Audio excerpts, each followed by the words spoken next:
India AI impact summit 2026 में प्रधानमंत्री ने कहा कि मैं आप सभी लोगों का वेलकम करता हूं। यह एक ऐतिहासिक हिस्टोरिक एआई समिट दुनिया का हो रहा है और इंडिया एक तरह से सेंटर है वर्ल्ड के लार्जेस्ट टेक्नोलॉजी पूल का। यह गर्व का विषय है ग्लोबल साउथ एशिया के लिए जो यहाँ पर इंडिया में समिट हो। देखिए, मैं समझता हूँ कि प्रधानमंत्री के रूप में जाहिर है किसी भी आयोजन में ये यही बात करेंगे, लेकिन महत्वपूर्ण यह है कि हम जमीन पे कितना उतार पा रहे हैं। मुझे स्मरण है कि आज तक हम लोगों ने एआई के आज के अवस्थिति और भविष्य के को लेकर के भी अभी तक एपिसोडिक चर्चा की है।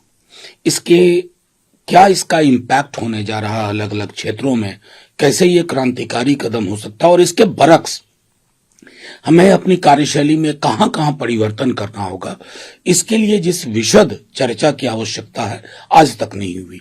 जाहिर है हो सकता है इस समिट के बाद इन पर चर्चा शुरू हो और संकीर्ण दायरे में नहीं बल्कि एक वैश्विक परिस्थिति में हम कहां खड़े हैं, हमारी कमियां क्या हैं, हमारी चुनौतियां क्या हैं, इस पर चर्चा हो।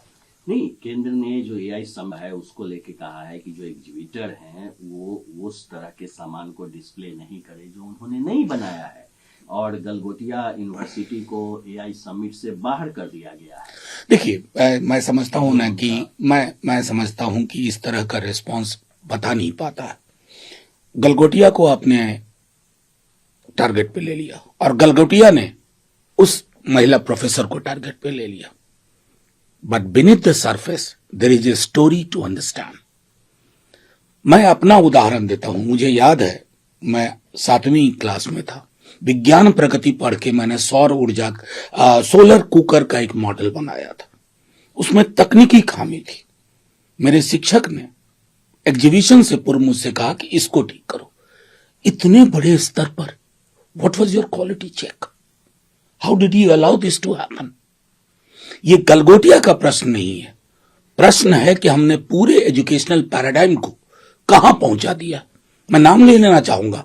एक यूनिवर्सिटी जो नहीं खुली थी, जब जन्म भी नहीं हुआ था, उसको इंस्टीट्यूट ऑफ एमिनेंस का दर्जा दे दिया आपने। ये भी इसी दौर में हुआ है। तो जाहिर तौर पे ये जो आउटरेज है ये सिर्फ गलगोटिया के लिए नहीं होना चाहिए, हमारे मौजूदा प्रतिमान के लिए होनी चाहिए, हमारी व्यवस्थाओं के लिए होनी चाहिए। मोहन भागवत जी कह रहे हैं कि रिमोट कंट्रोल से आरएसएस के द्वारा नहीं संचालित होता है, यह उधर से होता है। मतलब आजकल मैं लगातार देख रहा हूं कि आज शायद 4-5वां दिन है जब मोहन भागवत जी आपके एजेंडे में शुमार हैं। जाहिर तौर पर जब एक सांस्कृतिक संगठन के मुखिया बार बार खबरों में आने लगे तो लोग बेखबर नहीं रह सकते।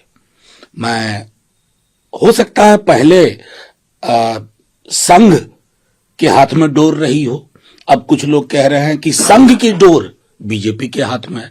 जाहिर है ये आप लोगों का एक अलग किस्म का अन्योन्याश्रय संबंध है। आप तय कर लीजिए कौन कहां खड़ा।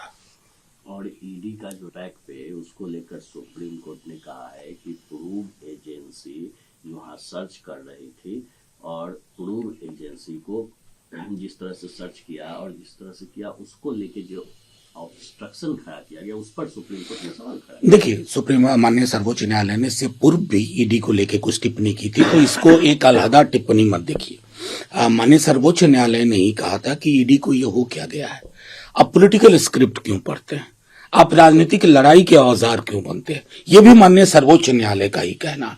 तो इस टिप्पणी को एक अलहदा स्टैंड अलोन टिप्पणी के रूप में नहीं देखा जाना चाहिए, बल्कि उसके साथ उस पुरानी टिप्पणी के साथ पढ़ा जाना चाहिए।